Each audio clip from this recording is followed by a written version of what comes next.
बसपा जिंदाबाद, राष्ट्रीय लोक मोर्चा जिंदाबाद जिंदाबाद जिंदाबाद। बहुत बहुत धन्यवाद। अब साथियों, आप सबों के बीच में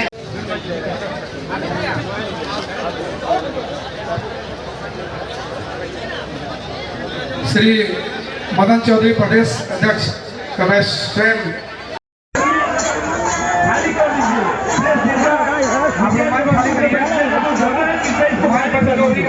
आप सभी साथियों से अनावश्यक लोग नहीं खाली करें। वो आपके बीच में जिनका मंच पर नाम सुरक्षित है कृपया वही रहे, बाकी मंच खातिर कृपया करें। तो मंच पर राष्ट्रीय लोक मोर्चा के नेशनल प्रेसिडेंट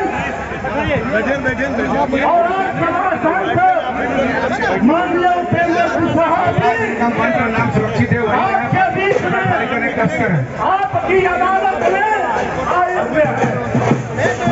मैं अभी दीवार बनना नहीं चाहता हूँ।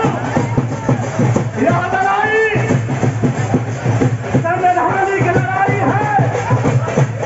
यह लड़ाई बिहार में नहीं बल्कि उत्तर भारत में जितने भी राज्य हैं, स्टेट हैं, जिनका संवैधानिक अन्याय किया गया है, उस संवैधानिक अन्याय का खत्म करने के लिए, उनका संवैधानिक अन्याय को समाप्त करने के लिए आप संविधान सर्वभावी आगे बंद करिए। न्याय के लिए हमारे नेता लड़ाई लड़ रहे हैं।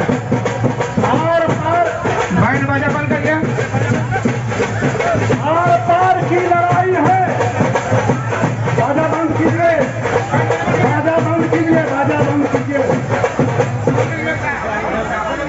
आप सभी साथियों से मेरा आग्रह है कि मंच से आप लोग थोड़ा साइड हो जाए, मंच को खाली कर दें और बाजा बंद कर दें। आप लोग ने जो जुनून पैदा किया, आपकी आवाज आपके जनसभा को नेता ने अच्छे तरह से देख लिए।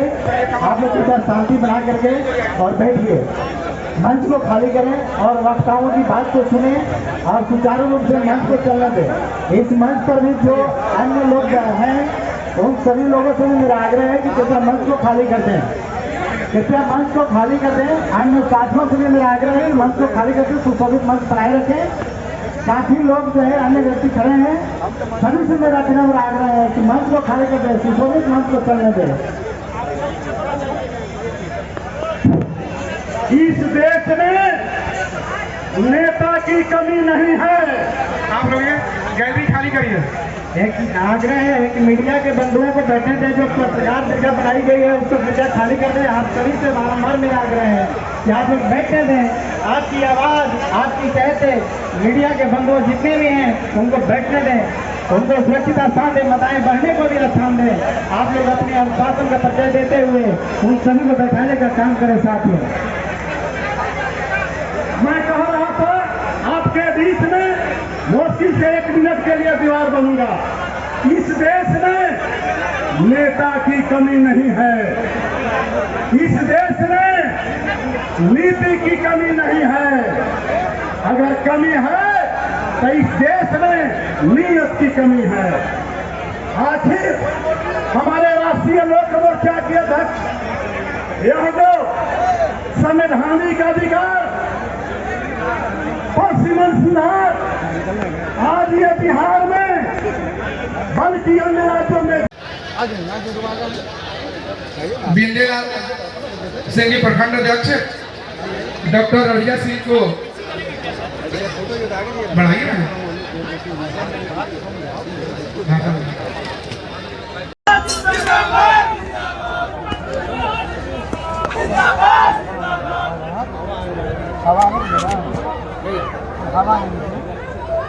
अब थोड़ा मंच के पीछे जो लोग खड़े हैं मेरे पीछे थोड़ा हरकत कम कीजिए, शांति बनाए रखिए तो बोलने में सुविधा होगी।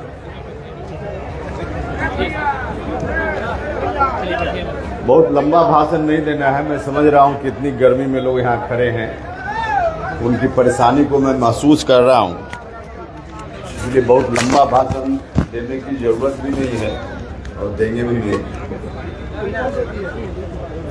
लेकिन हाँ, जब तक थोड़ी देर मैं बोलूँगा तब तक आप सब लोगों से आग्रह है कि शांति बनाए रखने की कृपा कीजिएगा। इस कार्यक्रम के सम्मानित अध्यक्ष और हमारी पार्टी राष्ट्रीय लोक मोर्चा के संसदीय बोर्ड के अध्यक्ष श्री आलोक कुमार सिंह जी, संचालन कर रहे साथी और इस जिला में पार्टी के अध्यक्ष कपिल सिंह कुशवाहा जी, मंच पर विराजमान पार्टी के प्रभारी प्रदेश अध्यक्ष श्री मदन चौधरी जी, भोजपुर जिला के अध्यक्ष रोहित कुशवाहा जी, कैमूर जिला के अध्यक्ष उमाशंकर सिंह कुशवाहा जी, बक्सर जिला के अध्यक्ष विंध्याचल सिंह जी, पार्टी के राष्ट्रीय उपाध्यक्ष श्री जितेंद्र नाथ पटेल जी, पार्टी के राष्ट्रीय उपाध्यक्ष और पूर्व विधायक श्री रणविजय सिंह जी, पार्टी के राष्ट्रीय महासचिव श्री अखिलेश्वर प्रसाद सिंह जी, राम कुमार मेहता जी, श्रीमती रेखा गुप्ता जी, पार्टी के प्रदेश के महासचिव सुभाष चंद्रवंशी जी,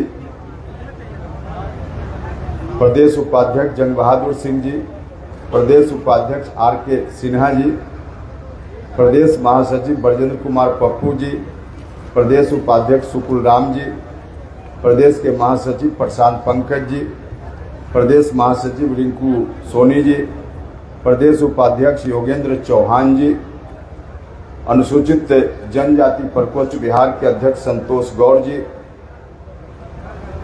प्रदेश उपाध्यक्ष झुन्ना सिंह जी, प्रदेश उपाध्यक्ष बसंत पटेल जी, अनुसूचित जाति प्रकोष्ठ बिहार के अध्यक्ष अशोक राम जी, व्यवसायिक प्रकोष्ठ बिहार के अध्यक्ष अनंत कुमार गुप्ता जी, छात्र प्रकोष्ठ के राष्ट्रीय अध्यक्ष विराट कुशवाहा जी, प्रदेश उपाध्यक्ष जागा कुशवाहा जी, प्रदेश अध्यक्ष अति पिछड़ा प्रकोष्ठ संतोष गुप्ता जी,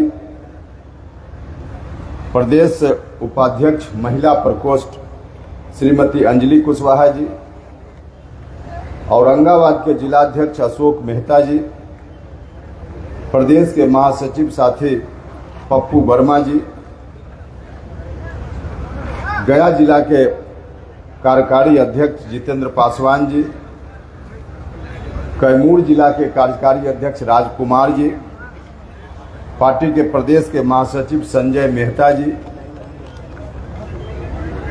प्रदेश उपाध्यक्ष अशोक पासवान जी,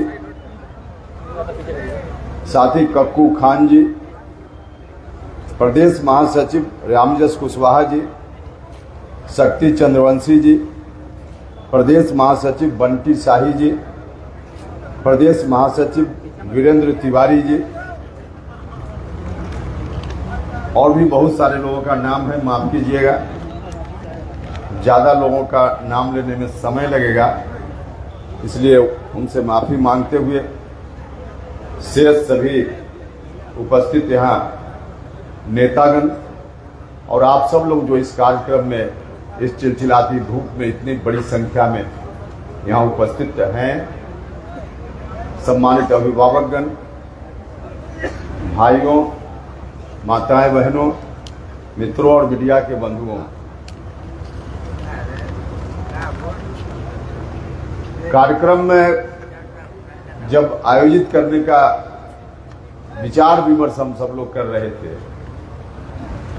तो कई लोगों का कहना था कि इतनी भीषण गर्मी है, इस गर्मी में कैसे कार्यक्रम हो पाएगा। वाकई गर्मी तो भीषण है, इसमें कोई दो राय नहीं है, लेकिन शाहबाद के लोग हैं, इनके सामने भीषण गर्मी क्या चीज होती है।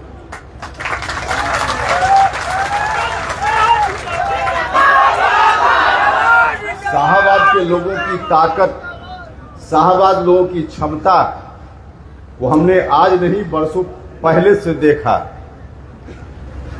पता नहीं कुछ लोगों को गलतफहमी हो जाती है, जिसके साथ इतने स्नेह प्यार देने वाले शाहबाद के लोग हैं और बिहार के अन्य हिस्सों के लोग हैं।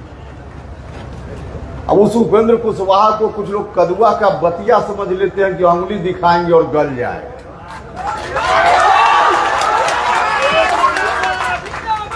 उपेंद्र कुशवाहा किसी की उंगली दिखाने से गलने वाला नहीं है, क्योंकि आपकी ताकत उपेंद्र कुशवाहा के साथ।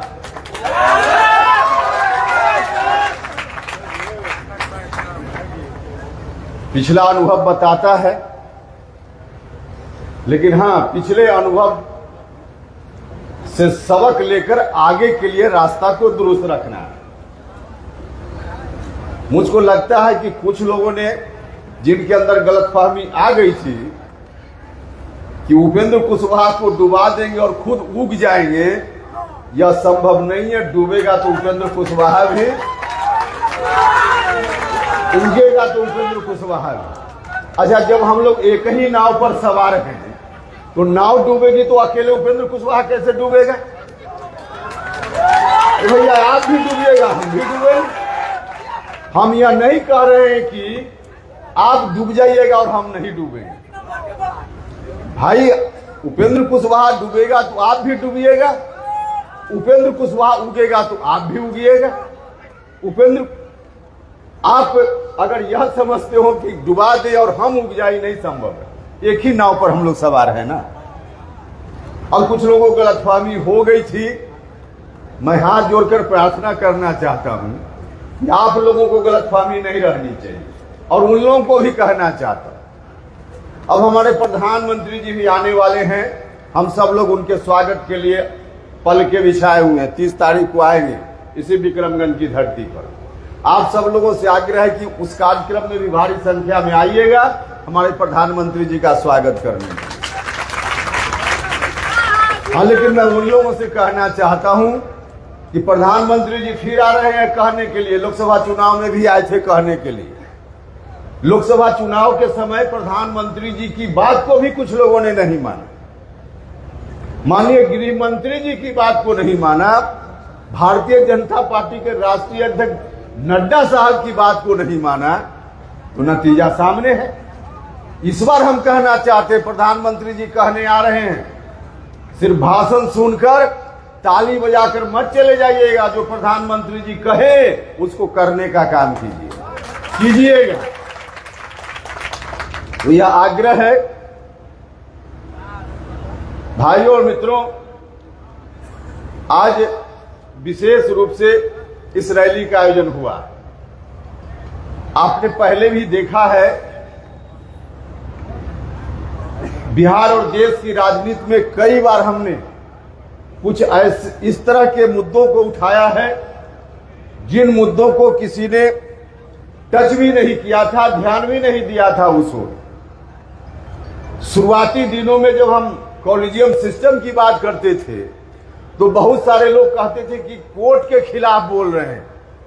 भैया, कोर्ट के खिलाफ यदि आवश्यक हुआ तो कोई नहीं बोलेगा, तो उपेंद्र कुशवाहा तो बोलने के लिए है ही। अच्छा, जिसको जेल जाने से डर होगा वो कोर्ट के खिलाफ नहीं बोलेगा, और जिसको जेल जाने से कोई डर नहीं है वो कोर्ट के खिलाफ बोलना हो तो क्या दिक्कत है? तो उस समय हमने बात की थी, और आज तो हमको खुशी है कि उपेंद्र कुशवाहा विक्रमगंज की धरती से, यहां से नहीं, भारत की राष्ट्रपति श्रीमती द्रौपदी मुर्मू भी उस बात को अब बोल रही हैं। तो जब हमने उठाया था, अब पार्लियामेंट में हम मंत्री थे तब इस सवाल को हम उठाए थे, और मंत्री होते हुए जब सवाल को उठा रहे थे तो मेरे बगल में बैठे हुए कुछ माननीय सांसदों ने टोका, कहा कि आप मंत्री हैं और बोल रहे हैं। हमने उस वक्त भी कहा था कि भाई, हम मंत्री बाद में हैं, और जिस कमिटमेंट को लेकर हम राजनीति में हैं वह कमिटमेंट हमारे लिए पहले। तो उस समय कुछ लोगों को अटपटा लग रहा होगा, लेकिन आज तो हमारी बात साबित हो गई ना कि कॉलेजियम सिस्टम पर हम सही थे। आज सब जगह से लोग बोलने लगे हैं, और कुछ दिनों के बाद निश्चित रूप से धीरे धीरे उस ओर हम बढ़ रहे हैं कि जो हम चाहते हैं कॉलेजियम सिस्टम के मामला में निश्चित रूप से वो होगा, हम उस तरफ बढ़ रहे हैं। हमने और भी कई सवाल उठाए थे, शिक्षा का सवाल उठा रहे थे। आज राज्य की सरकार वह सब काम कर रही है ना, जो काम हम उस समय शिक्षा के मामले में कर रहे थे। अब एक केंद्रीय विद्यालय भी 3-4 दिन पहले अखबार में खबर आपने पढ़ी हो, उस केंद्रीय विद्यालय की नींव भारत सरकार में मंत्री रहते हुए हमने डाली, फाइल पर स्वीकृति उस वक्त हमने दी। बगल में औरंगाबाद जिला के गोह प्रखंड के देवकुंड में, और उस वक्त हमने आंदोलन भी किया। राज्य की सरकार से बार बार कहा कि भाई जमीन तो हमने किसी महंत जी से डोनेशन में मांगा है, इस जमीन को राज्य की सरकार दे दे केंद्रीय विद्यालय संगठन को। और सिर्फ कहा ही नहीं, हमने उसके लिए आंदोलन किया, पुलिस की लाठी भी खाई। अभी भी कभी कभी पुरवैया बहता है तो इस अमली का दर्द अभी भी। तो हमने इस तरह से किया, उस वक्त तो नहीं हुआ, लेकिन 4 दिन पहले अखबार में आपने भी खबर देखी होगी कि बिहार सरकार ने जमीन को देना स्वीकार कर लिया है और वहां केंद्रीय विद्यालय बनने वाला है। तो ऐसे तमाम सवालों को हम उठाते रहते हैं, और ऐसा इसलिए करते हैं, उपेंद्र कुशवाहा पद की राजनीति नहीं, परिवर्तन की राजनीति करता है। और वैसा ही एक विषय लेकर हम आपके बीच आज भी उपस्थित हैं। यह जो विषय है परिसीमन का, जरा गौर से सुनिएगा, बहुत ही महत्वपूर्ण विषय है। इस विषय पर मेरे अतिरिक्त इस विषय के समर्थन में आज देश में शायद ही कहीं कोई आवाज उठ रही है। हाँ, इस विषय के खिलाफ जरूर आवाज उठ रही है। जो साउथ के लोग हैं, तमिलनाडु, कर्नाटका, केरल, इन राज्यों के लोग परिसीमन के खिलाफ बोलना उन्होंने शुरू कर दिया है। अभी जो पार्लियामेंट का सत्र चला, उस सत्र में शायद ही नहीं है, यह विषय क्या है लोगों को पता ही नहीं है। लेकिन हमने देखा इस विषय को, यह विषय इतना गंभीर है, बिहार जैसे राज्यों का बहुत ही ज्यादा नुकसान हो रहा है। हमारे संविधान में जो अधिकार हमको मिला है, उस अधिकार से हमको वंचित किया जा रहा है, हमारे साथ अन्याय हो रहा है, जिसके चलते विकास का काम भी प्रभावित हो रहा है। तब हमको लगा कि इस विषय की गहराई में हमको जाना चाहिए, और विषय की गहराई में जब हम गए, तब मुझको लगा कि अब लोगों के बीच इस विषय को ले जाकर पहुंचाना चाहिए। लोग जानेंगे इस विषय के बारे में, तब एकत्रित होंगे, संगठित होंगे, और फिर इन सवालों पर जैसा हम चाहते हैं, जो अधिकार हमारे संविधान ने दिया है, उस अधिकार को हम लेंगे। इसलिए इस विषय को लेकर हम आए हैं। परिसीमन होता क्या है आप सब लोगों को मालूम है। जिस तरह से ग्राम पंचायत, बाकी जगह की बात छोड़ दीजिए, ग्राम पंचायत की बात तो आप सब लोग जानते हैं। ग्राम पंचायत की एक सीमा होती है, एक ग्राम पंचायत में 4 गांव 5 गांव मिलाकर के उसकी सीमा बनती है। तो यह जो सीमा बनाने की प्रक्रिया है, इस ग्राम पंचायत में कौन कौन गांव होगा, इस ग्राम पंचायत में की आबादी कितनी होगी, यह जो ग्राम पंचायत के सीमांकन की प्रक्रिया है, यही परिसीमन कहा जाता है। इसी काम को परिसीमन कहा जाता है। तो ठीक जैसे ग्राम पंचायत के लिए परिसीमन है, वैसे ही परिसीमन का काम लोकसभा के लिए और राज्यसभा के लिए भी है। लोकसभा और राज्यसभा का जो क्षेत्र है, उसके लिए परिसीमन का काम ऐसे ही होता है। इसी को परिसीमन कहा जाता है। परिसीमन पानी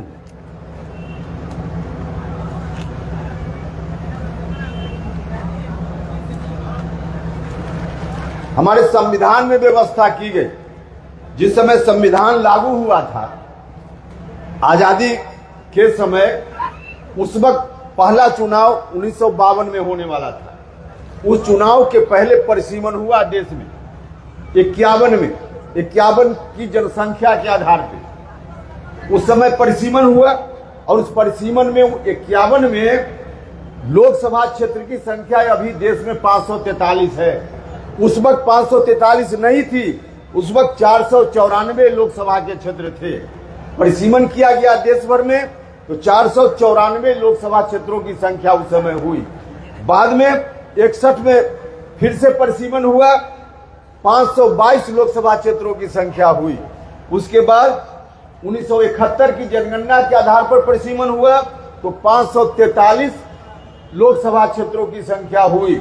उस वक्त से लेकर अभी तक 543 ही है। अब इस संदर्भ में संविधान क्या कहता है? इस संदर्भ में संविधान कहता है, आजादी के समय जो संविधान डॉक्टर अंबेडकर साहब ने हमको दिया, उस संविधान में कहा गया है कि हर 10 साल के बाद जनगणना होगी और जनगणना के आधार पर जितनी आबादी जहां की कम या ज्यादा होगी, उस आबादी के आधार पर परिसीमन होगा।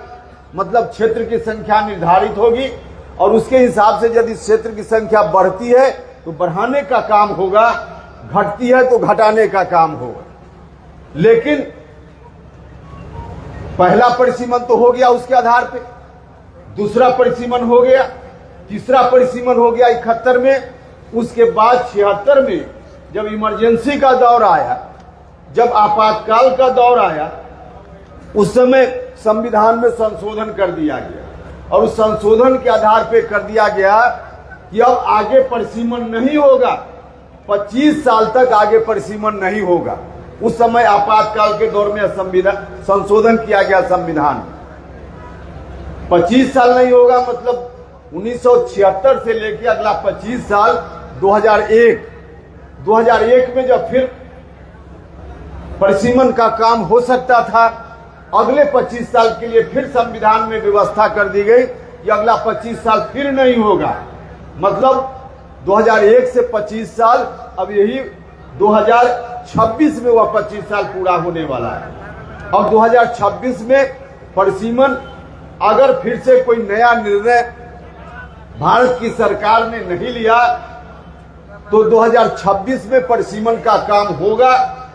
2026 में परिसीमन का काम यदि होगा, आज की तारीख में बीच के दिनों में जो परिसीमन नहीं हुआ, सिर्फ परिसीमन हुआ 51 में, 61 में, 71 में, संविधान के हिसाब से होना चाहिए था 51 में, 61 में, 71 में, 81 में, 2001, 2011 और 2021 के बाद होना चाहिए था।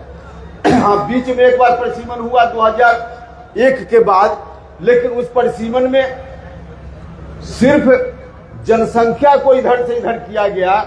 उसमें जो संख्या थी क्षेत्रों की, संविधान में व्यवस्था कर दी गई एक बार और संशोधन करके कि संख्या नहीं बढ़ेगी। पहले संख्या बढ़ी, लेकिन 2001 के बाद 2009 में जो फिर चुनाव हुआ, उसके पहले जो परिसीमन हुआ उसमें संख्या नहीं बढ़ी, 40 का 40 ही बिहार में रह गया और देश भर में 543 की संख्या थी तो 543 की संख्या ही रह गई। हुआ था काराकाट लोकसभा क्षेत्र उस समय, उसके पहले 2009 के पहले विक्रमगंज लोकसभा क्षेत्र कहलाता था। विक्रमगंज लोकसभा क्षेत्र 2004 में जब चुनाव हुआ, उसके पहले जो चुनाव हुआ तो विक्रमगंज लोकसभा क्षेत्र होता था और उस लोकसभा क्षेत्र में जो आज का विधानसभा क्षेत्र है औरंगाबाद जिला का, वह नहीं था, बगल का था इलाका। मतलब कि फिर से नए सिरे से परिसीमन हुआ, कुछ जगह को इधर से काटा गया और कुछ उधर से लेकर जोड़ा गया, लेकिन संख्या नहीं बढ़ी। नाम भले बदल गया, 40 की 40 संख्या रह गई बिहार में और देश भर में 543 की 543 संख्या रह गई, क्योंकि संविधान के हिसाब से यह रोक लगी हुई है आज भी कि संख्या बढ़ाने का काम नहीं होगा। संख्या नहीं बढ़ी, इसका नुकसान लगातार हम सब लोगों को हो रहा है। अगर बीच के दिनों में संविधान के हिसाब से संख्या बढ़ी हुई रहती तो 2011 जो अंतिम बार जनगणना हुई है अपने देश में, उस जनगणना के आधार पे कम से कम 60, अभी 40 है, कम से कम 60 लोकसभा क्षेत्र की संख्या होती बिहार में, कम से कम 1.5 गुना हो जाता। विधानसभा में क्षेत्रों की संख्या बढ़ जाती और विधानसभा में क्षेत्रों की संख्या बढ़ती तो बिहार में अभी 16 राज्यसभा के लोग चुनकर जाते हैं बिहार से। अभी बिहार के हित में बोलना हो वहां राज्यसभा में तो सिर्फ 16 लोग बोलते हैं राज्यसभा में। अगर उसकी संख्या बढ़ जाती तो 16 की जगह 20 लोग 22 लोग वहां बोल सकते थे बिहार के बारे में। अगर 60 लोकसभा क्षेत्र में एमपी लोग चुनकर जाते तो अभी 40 लोग बिहार के हक की बात करते हैं वहां 60 लोग बिहार के हक की बात कर सकते थे। जो योजना बनती है भारत की सरकार या राज्य की सरकार, अनेक योजना बनती है इस तरह से कि लोकसभा क्षेत्र की संख्या जितनी उतनी जगह विद्यालय खुलेगा, लोकसभा क्षेत्र की संख्या जितनी उतनी जगह यह काम होगा। तो अगर संख्या कम है तो योजना भी कम बिहार को मिल पाती है, संख्या ज्यादा होती तो योजना ज्यादा मिल पाती, विकास का काम और ज्यादा हो सकता था।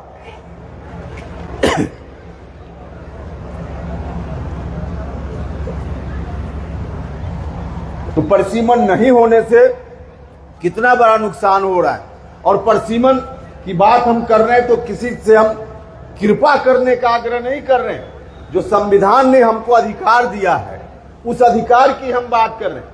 आपातकाल के दौर में, इमरजेंसी के समय उस अधिकार को सीज कर लिया गया जो आज तक सीज है। हम चाहते हैं कि वह फ्री हो ताकि हमारे यहाँ लोकसभा क्षेत्रों की संख्या, हमारे यहाँ विधानसभा क्षेत्रों की संख्या संविधान के हिसाब से बढ़ जाए, यह हमारा कहना है। और इतना ही नहीं, संविधान में जो अधिकार है, हम संविधान में जिस प्रस्तावना की बात करते हैं, पढ़े लिखे लोगों को मालूम है, संविधान में हमारा संविधान प्रस्तावना से शुरू होता है और उसमें जो पहली पंक्ति लिखी हुई है, पहला शब्द लिखा हुआ है, हमारा संविधान यही से शुरू होता है, हम भारत के लोग। हम भारत के लोग मतलब हिंदुस्तान में जितने लोग रहने वाले हैं सबका बराबर हक हमारा संविधान मानता है, सबको बराबर हक हमारा संविधान देता है।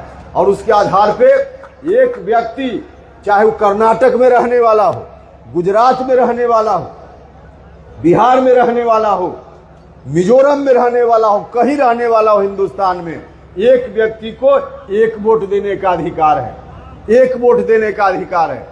एक व्यक्ति एक वोट, और उस वोट का मूल्य भी बराबर।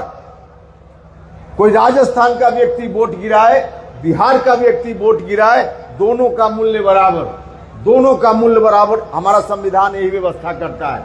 लेकिन परिसीमन में जो गड़बड़ी हो गई है, जिसके चलते जो साउथ के लोग हैं 21 लाख लोग मिलकर एक एमपी औसतन चुनकर भेजते हैं पार्लियामेंट में, और बिहार, उत्तर प्रदेश जो हिंदी बेल्ट के राज्य हैं, यहाँ के लोग 31 लाख लोग मिलकर के एक एमपी चुनते हैं। तो कहाँ रहा बराबर मूल्य?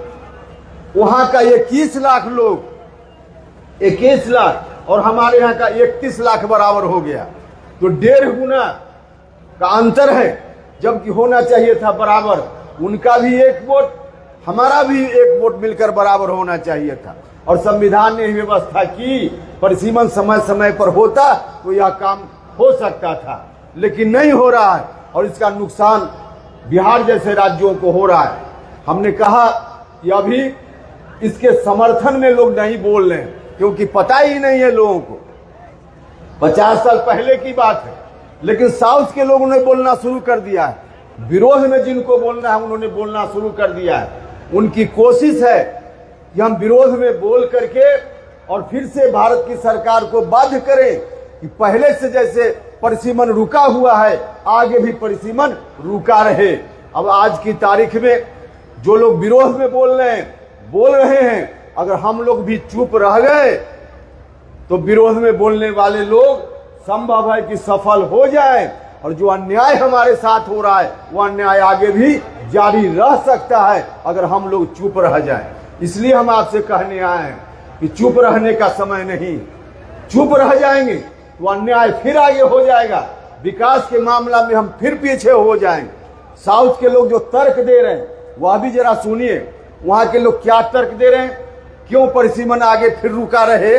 तो तर्क लोग दे रहे हैं कि जनसंख्या, हमने भारत सरकार की घोषित पॉलिसी के हिसाब से जनसंख्या या अपने राज्यों में हमने नियंत्रित किया है, जनसंख्या को रोकने का काम किया है। और बिहार, उत्तर प्रदेश जैसे राज्यों ने जनसंख्या को रोका नहीं। उनका कहना है कि सरकार के कार्यक्रम को दक्षिण के राज्यों ने अपनाया, इसलिए उनकी जनसंख्या कम हुई है, और हम लोगों ने नहीं अपनाया, इसके लिए जनसंख्या हम लोगों की कम नहीं हुई है, बढ़ी है।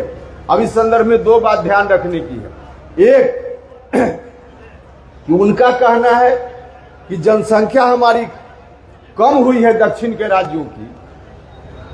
1971 में जब अंतिम बार परिसीमन हुआ था उस समय तक उनकी जनसंख्या कम नहीं हुई थी। हिंदुस्तान में 1881 से जनगणना की शुरुआत हुई है।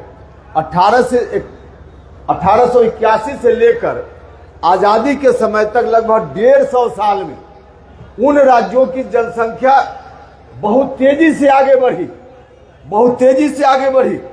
आंकड़ा बताता है कि 1881 से 1951 तक साउथ के जो राज्य हैं, 1881 में 22% इस देश की आबादी में उनका हिस्सा था मात्र 22%, और 71 में यह बढ़कर 25% हो गया। मतलब उनकी जनसंख्या बढ़ी 71 तक जब अंतिम बार परिसीमन हुआ था। और हम लोगों की जनसंख्या आजादी के बाद से जरूर बढ़नी शुरू हुई है, लेकिन आजादी के पहले हमारी जनसंख्या नहीं बढ़ी थी। इसलिए नहीं बढ़ी थी कि हम गरीबी के शिकार थे, अंग्रेजों का शोषण हमारे यहाँ ज्यादा था, अंग्रेजों का आतंक हमारे यहाँ ज्यादा था। इसके चलते हम गरीबी से जूझ रहे थे, हम अंग्रेजों से लड़ाई लड़ने में लगे हुए थे। हमारे यहाँ महामारी होती थी, हमारे यहाँ अकाल पड़ता था, लोग मर जाते थे, हजारों लोग लाखों लोग मरते रहे, जिसके चलते हमारी संख्या उस समय नहीं बढ़ी। और वहां उन लोगों की संख्या बढ़ी, तो जब बढ़ी उनकी संख्या, उसका तो लाभ उन लोगों ने ले लिया। अब जब हमारी संख्या बढ़ रही है तो कह रहे हैं कि अब आपको लाभ नहीं लेने देंगे। भाइयों और मित्रों, मैं उनसे यह भी कहना चाहता हूं कि जनसंख्या नियंत्रित जरूर साउथ के लोगों की हुई है, लेकिन जनसंख्या का नियंत्रण सरकार के कार्यक्रमों के चलते नहीं होता है। कोई व्यक्ति, कोई माता पिता, जरा गौर से सुनिएगा इसको, कोई माता पिता क्या कभी अपने बच्चों को यह सोचकर जन्म देता है कि हम बिहार में बच्चा को जन्म दे रहे हैं तो बिहार की जनसंख्या बढ़ जाएगी, तो लोकसभा क्षेत्र की संख्या बढ़ जाएगी। लोकसभा क्षेत्र की संख्या बढ़ाने का ध्यान रख करके कोई माता पिता अपने बच्चा को थोड़े पैदा करता है। अरे उसकी जो तात्कालिक परिस्थिति है, उसकी जो अपनी समझ है, सोच है, उसके आधार पे वह सोचता है। और उस सोच के आधार पे जब हम अंग्रेजों से जूझ रहे थे तब हमारी गरीबी थी, हमारे अंदर यह सोच ही नहीं आ रही थी कि जनसंख्या हमको रोकने का काम करना चाहिए। अभी से कुछ दिन पहले तक और अभी भी कुछ इलाके में बिहार में है, जो मजदूर किस्म के आदमी, वह क्या सोचता है? वह सोचता है कि 3 बच्चा है, मजदूरी करता है, वो 1000 रुपया रोज कमा कर लाता है, 4 होगा तो और 300 रुपया कमा कर लाएगा, 1000 की जगह 1300 रुपया कमा कर लाएगा। तो जहां ऐसी सोच होगी तो ऐसी सोच के रहते हुए जनसंख्या नियंत्रित होगी? नहीं नियंत्रित होगी। वैसी सोच क्यों है? क्योंकि हमारे यहाँ गरीबी है, हमारे यहाँ अशिक्षा है, और गरीबी अशिक्षा है हमारे यहाँ, तो इसके लिए ठोस कारण है। इसके लिए हम दोषी नहीं हैं। हमारे यहाँ शिक्षा का प्रचार प्रसार नहीं हुआ, हमारी सोच पीछे की रह गई, उसके लिए हम बिहार के लोग दोषी नहीं हैं। हमको बैकवर्ड बनाकर रखा गया। आजादी के पहले से हमारा शोषण हुआ, अंग्रेजों से लड़ते रहे, इसके चलते हम पीछे रह गए, हमारी सोच आगे नहीं बढ़ पाई। और आज की तारीख में जब शिक्षा का प्रचार प्रसार हो रहा है तो एक रिपोर्ट आई है, एक सर्वे रिपोर्ट है, उस रिपोर्ट एनालिसिस के आधार पे अब यह प्रमाणित बात है कि कोई महिला अगर मैट्रिक पास है और उन बच्चों को जन्म देती है तो जो अशिक्षित महिला है उसके कंपैरिजन में प्रजनन दर, मैट्रिक पास महिला जब मां बनती है तो प्रजनन दर उनका कम होता है। इंटर पास करती है कोई महिला, मां बनती है तो उनके यहाँ प्रजनन दर और कम होता है, क्योंकि उनके अंदर यह सोच आ गई है कि अब हमको बच्चा कम करना चाहिए, क्योंकि बच्चा ज्यादा करना ठीक नहीं है। तो अब जो सोच आई, शिक्षा से सोच आई है। उन दिनों शिक्षा के मामला में हम पीछे थे, हम पीछे नहीं थे, पीछे बनाकर हमको रखा गया था, इसके चलते वैसी स्थिति आज है। तो जिन लोगों ने लाभ लिया विकास के मामला में, उन लोगों को ज्यादा लाभ मिला, तो उनकी जनसंख्या इस कारण से रुकी। अब हमारे यहाँ शिक्षा आ रही है तो आगे हमारी जनसंख्या रुकेगी। लेकिन अब तक जो जनसंख्या है इस जनसंख्या के आधार पे हमको सजा नहीं दी जा सकती है। हम बिहार के लोगों ने, उत्तर प्रदेश के लोगों ने कोई गलती नहीं की है। शिक्षा का अभाव था, हम बैकवर्ड थे, जिसके चलते हमारी जनसंख्या बढ़ी, हमारी सोच नहीं थी उस समय। तो हमने यह गलती नहीं की जनसंख्या बढ़ाने की, परिस्थिति के कारण जनसंख्या बढ़ी है। इसलिए जब हमने गलती नहीं की है तो फिर इस गलती की सजा हमको नहीं मिलनी चाहिए। और वैसे भी किसी बच्चा का जन्म न हो, इसके लिए कोई उपाय सरकार लाए, समाज लाए, वह बात मानी जा सकती है कि आगे जनसंख्या न बढ़े। लेकिन चाहे जैसे भी हो, जिन कारणों से हो, जिसका जन्म धरती पर हो गया वह कहीं का हो, उसको बराबर अधिकार देना पड़ेगा। चाहे बिहार में उसका जन्म हुआ हो या किसी और राज्य में, जिसका जन्म हो गया उसमें भेदभाव नहीं करना पड़ेगा। आज जो व्यवस्था है परिसीमन की, उसके हिसाब से, जनसंख्या के हिसाब से भेदभाव हो रहा है। किसी का जन्म बिहार की धरती पर हुआ, किसी का जन्म कर्नाटक की धरती पर हुआ, दोनों में अंतर किया जा रहा है। अगर इस तरह से अंतर किया जाएगा, अगर सचेत हम लोग नहीं हुए, तो कल होकर यह भी कोई कह सकता है कि किसी के घर में 25 सदस्य हैं और किसी के घर में 5 सदस्य है, दोनों को राशन का सामान बराबर मिलना चाहिए, कोई कह सकता है। क्योंकि 25 उन्होंने अपने यहाँ जनसंख्या की है तो उसकी सजा उनको मिले। हमने नियंत्रित किया जनसंख्या को, हम 5 ही लोग घर में हैं तो हमको भी 5 किलो मिले और 25 वाले को भी 5 किलो मिले। कल जाके यह बात आ सकती है अगर हम लोग सचेत नहीं हुए। कहीं से भी यह बात उचित नहीं होगी। जितने लोगों का जन्म हो गया, किसी के घर में 25 लोगों का जन्म हो गया तो 25 का हिस्सा उसको देना पड़ेगा। किसी के घर में 4 ही लोग हैं तो 4 का हिस्सा उनको मिलना चाहिए। तो ऐसी नौबत आ सकती है अगर हम लोग सचेत नहीं हुए। जन वितरण प्रणाली के मामले में भी कहने वाले कहेंगे कि आपने अपने परिवार की संख्या बढ़ा ली, इसलिए आपको भी 5 किलो ही मिले, हमने नहीं बढ़ाई इसलिए हमको भी 5 किलो ही मिले। या कहीं से न्यायोचित होगा, कहीं से उचित होगा, नहीं उचित होगा। तो कई अर्थों में, कई मामलों में आगे जाकर खेल बिगड़ सकता है। इसलिए आज सचेत होने की जरूरत है। हम आप सब लोगों से यही आग्रह करना चाहते हैं कि सब लोग मिलकर अभी से सचेत होइए, सजग होइए। यह बहुत ही आवश्यक काम है। कोई राजनीति करने की दृष्टि से हम नहीं बोल रहे। यह विषय कोई विधानसभा चुनाव से संबंधित विषय नहीं है कि आज की तारीख में हम वोट के लिए चले आए। हमको लगा साउथ के लोगों के विरोध को देख करके हमारा ध्यान गया, अब समय है 2026 आने वाला, इस वक्त चुप रह जाएंगे तो इतिहास हमको माफ नहीं करेगा। क्योंकि बिहार के लोगों के साथ अन्याय जो हो रहा है वो आगे अन्याय जारी रहेगा। अभी हम लोगों की पार्टी का वाल्मीकि नगर में जो शिविर हुआ, उस शिविर में हमने तय किया है इस मामले को लेकर हमारा संविधान में जो अधिकार हमको है, उस अधिकार को लेने के लिए हमारी पार्टी आगे बढ़ेगी, कार्यक्रम करेगी। लेकिन इसके पहले हम जन जन तक जाएंगे और लोगों को बताएंगे कि क्या विषय है, क्या मामला है। हम आपसे यह भी कहना चाहते, नौजवान साथी, पढ़े लिखे लोग जो अभी भी नहीं समझ पाए हों तो बाद में भी संपर्क कीजिए। आप गूगल पर सर्च कीजिए, आप संविधान पढ़िए, आप देखिए और किस तरह से अन्याय हो रहा है इसको जानने का काम कीजिए। एक एक बिहार का व्यक्ति जानेगा तब जाकर बिहार के साथ अन्याय होना रुकेगा। इसलिए हमारा या आपका सब लोगों का दायित्व है और इसीलिए हम आपसे समर्थन मांगने आए हैं, सहयोग मांगने आए हैं कि आप लोग मिलकर समर्थन दीजिए, सहयोग कीजिए। उपेंद्र कुशवाहा ने बीड़ा उठाया है, हमारी पार्टी ने बीड़ा उठाया है। इस अन्याय के खिलाफ चाहे जिस सीमा तक जाना हो हम जाकर लड़ेंगे और बिहार को न्याय दिलाने का काम करेंगे, बिहार को न्याय मिलेगा, बगल का जो प्रदेश है उनको भी न्याय मिलेगा। और इसमें 40 की जगह जो 60 की संख्या हो जाएगी, एक अनुमान है, तो 60 की संख्या होगी। तो जिस तरह से अभी 40 की संख्या में जो शेड्यूल्ड कास्ट के लोग हैं उनके लिए रिजर्वेशन है, कल महिलाओं के लिए जो 33% आरक्षण देने की बात हमारे प्रधानमंत्री जी ने की है लोकसभा विधानसभा में, तो उनकी संख्या भी निर्धारित होगी। तो अभी अगर संख्या 40 पर निर्धारित होगी तो महिलाओं की भी संख्या 33%, 40 का ही 33% होगा। अभी जो शेड्यूल्ड कास्ट के लोगों को मिल रहा है 40 पर ही उनकी गणना की जा रही है।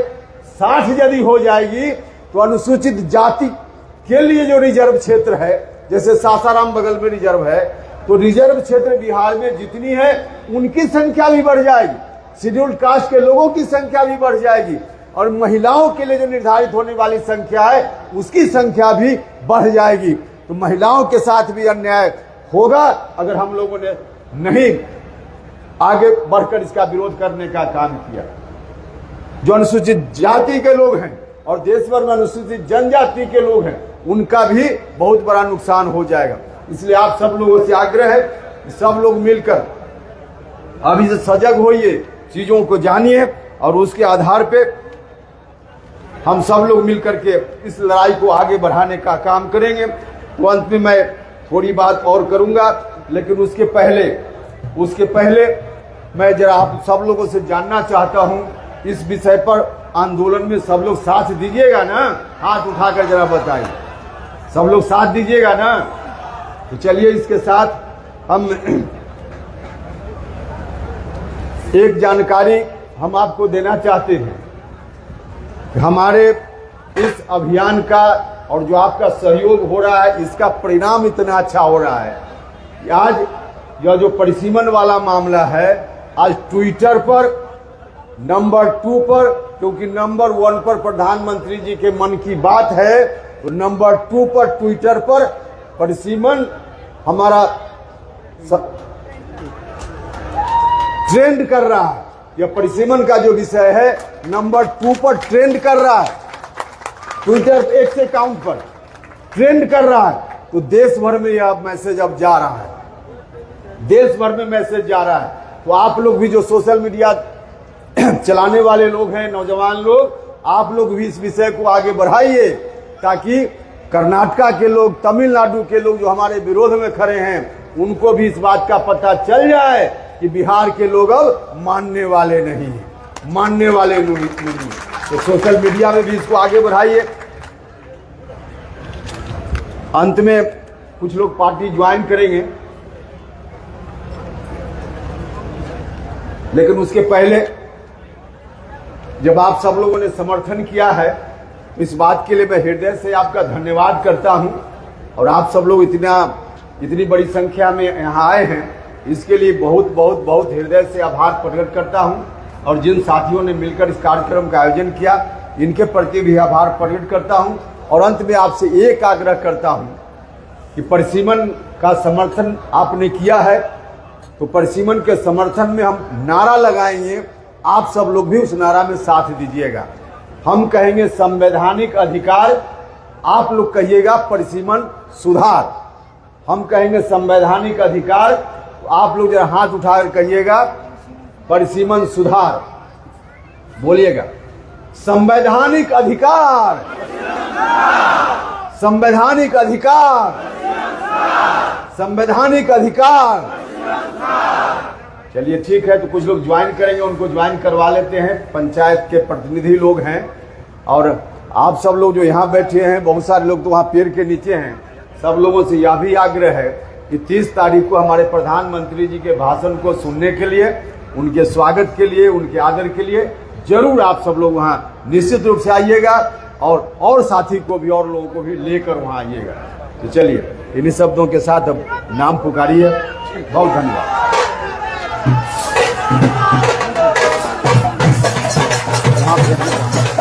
यहाँ माला पड़ा नाम पुकार के